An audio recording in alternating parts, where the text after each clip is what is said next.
Hi friends, welcome to our channel cooking journey. இன்றைக்கி நம்ம சேனலில் மருத்துவ குணங்கள் நிறைந்த சுண்டைக்காய் சட்னி அல்லது சுண்டைக்காய் துவையல் எப்படி செய்கிறதுன்னு தான் பார்க்க போகிறோம். இதுக்காக நம்ம செடியில் காய்ச்ச இந்த சுண்டைக்காய் எடுத்துருக்கேங்க. இதை ரெண்டு ரெண்டாக கட் பண்ணியிருக்கேன். நான் பாருங்கள், இப்படி ரெண்டு ரெண்டாக கட் பண்ணிக்கோங்க. ரெண்டு ரெண்டாக கட் பண்ணி நம்ம எடுத்த சுண்டைக்காயெல்லாம் கட் பண்ணிட்டோங்க. இப்போ நம்ம ஸ்டவ் பற்ற வச்சுக்கலாம். ஸ்டவ் பற்ற வச்சு கடாய் வச்சுருக்கோங்க. கடாயில் 2 ஸ்பூன் அளவுக்கு உளுத்தம்பருப்பு எடுத்துருக்கேங்க. உளுத்தம்பருப்பு நல்லா இப்படி வறுத்துக்கலாங்க. கொஞ்ச நேரம் வறுபட்ட உடனே அதில் 2 ஸ்பூன் அளவு கடலைப்பருப்பு சேர்த்துக்கலாம். ஒரு 2 ஸ்பூன் அளவுக்கு வேர்க்கடலை சேர்த்துக்கலாங்க.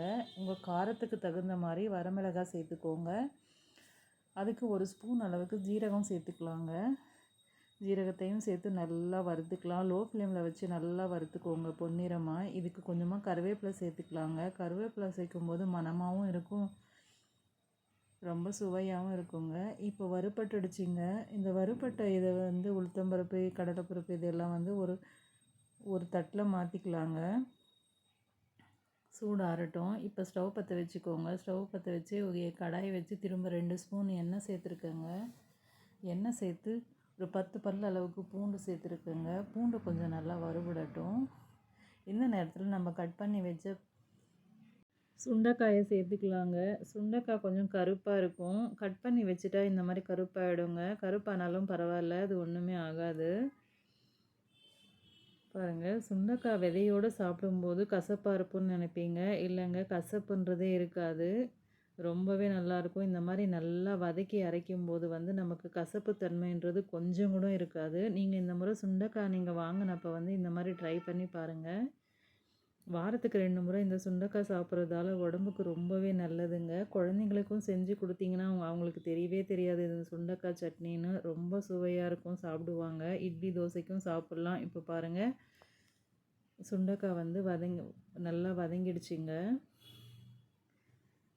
இந்த அளவுக்கு வதங்கினா போதும். இப்போ நம்ம வறுத்து வச்சுருக்கோம் இல்லையா, ஏற்கனவே உளுத்தம்பருப்பு கடலைப்பருப்பு அதையெல்லாம் சேர்த்துக்கலாம். சேர்த்து நல்லா கலந்து கொடுக்கலாம் கொஞ்ச நேரம். இந்த மாதிரி கலந்து கொடுத்துட்டு இதுக்கு தேவையான அளவு உப்பு சேர்த்துருக்கேங்க. அந்த கிளிப்பிங் மிஸ் ஆகிருக்கு. இப்போ இதுக்கு புளி சேர்த்துக்கலாங்க. புளி கொஞ்சம் அதிகமாக தான் சேர்க்குறோம். ஏன்னா இது புளிப்புத்தன்மை, இது கசப்புத்தன்மை இருக்கிறதால, கொஞ்சம் இந்த சுண்டைக்காய் கசப்புத்தன்மை இருக்கிறதால கொஞ்சம் புளி கொஞ்சம் அதிகமாக தான் சேர்க்கணும். இப்போ இது சூடு ஆற வச்சுக்கலாங்க. சூடு நல்லா ஆறிடுச்சு. சூடு ஆறின உடனே இதை மிக்ஸி ஜாரில் சேர்த்துக்கலாங்க. மிக்ஸி ஜாரில் சேர்த்து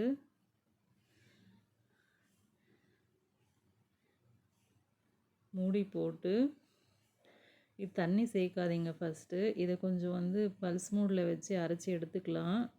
இந்த அளவுக்கு அரைச்சி எடுத்துகிட்டு இதுக்கு தேவையான அளவுக்கு உங்களுக்கு தண்ணி சேர்த்துக்கோங்க. நான் இது சட்னியாக தான் அரைச்சிருக்கேன் இன்றைக்கி. கொஞ்சமாக தண்ணி சேர்த்துருக்கேன். தண்ணி சேர்த்து அரைச்சி எடுத்துட்டேங்க. எனக்கு இந்த அளவுக்கு சட்னியாக அரைச்சிருக்கேன் நான் பாருங்கள்.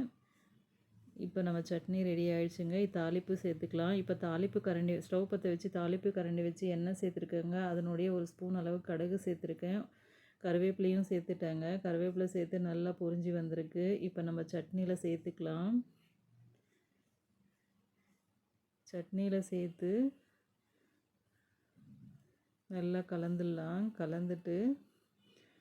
கலந்துட்டால் நமக்கு சட்னி ரெடிங்க. இதனோட நான் தோசை ஊற்றிருந்தேங்க. தோசையோடு சாப்பிடும்போது ரொம்பவே சுவையாக இருந்ததுங்க. பாருங்கள், தோசை, சுடு சாதம், இட்லி, தோசை, சுடு சாதம், சப்பாத்தி இதனோட சாப்பிட்டா ரொம்பவே நல்லாயிருக்குங்க. சுடு சாதத்தில் சாப்பிடும்போது கொஞ்சம் நெய் சேர்த்துக்கோங்க. நெய் விட்டு பிசைஞ்சு சாப்பிடும்போது ரொம்பவே சுவையாக இருக்குங்க. இந்த தடவை நீங்கள் சுண்டைக்காய் வாங்கும்போது தவறாமல் இந்த மாதிரி ட்ரை பண்ணி பாருங்கள். ட்ரை பண்ணி பார்த்து எப்படி இருந்ததுன்னு கமெண்ட் செக்ஷனில் கமெண்ட் பண்ணுங்கள். பாருங்கள், இப்போ நான் தோசையோடு எடுத்து காமிக்கிறேங்க. ரொம்பவே சுவையாக இருக்குங்க. தவறாமல் ட்ரை பண்ணுங்கள். நீங்கள் ஃபஸ்ட் டைம் என்னோடய சேனலை பார்க்குறீங்கன்னா லைக் பண்ணுங்கள், ஷேர் பண்ணுங்கள், கமெண்ட் பண்ணுங்கள், சப்ஸ்கிரைப் பண்ண மறந்துடாதீங்க ஃப்ரெண்ட்ஸ். பாருங்கள், நான் சாதத்தில் பிசைஞ்சு காமிக்கிறேன் உங்களுக்கு. அந்த அளவுக்கு அமிர்தம் மாதிரி இருந்ததுங்க. நீங்கள் ட்ரை பண்ணி பாருங்கள். தேங்க்யூ ஃபார் த வாட்சிங் கைஸ்.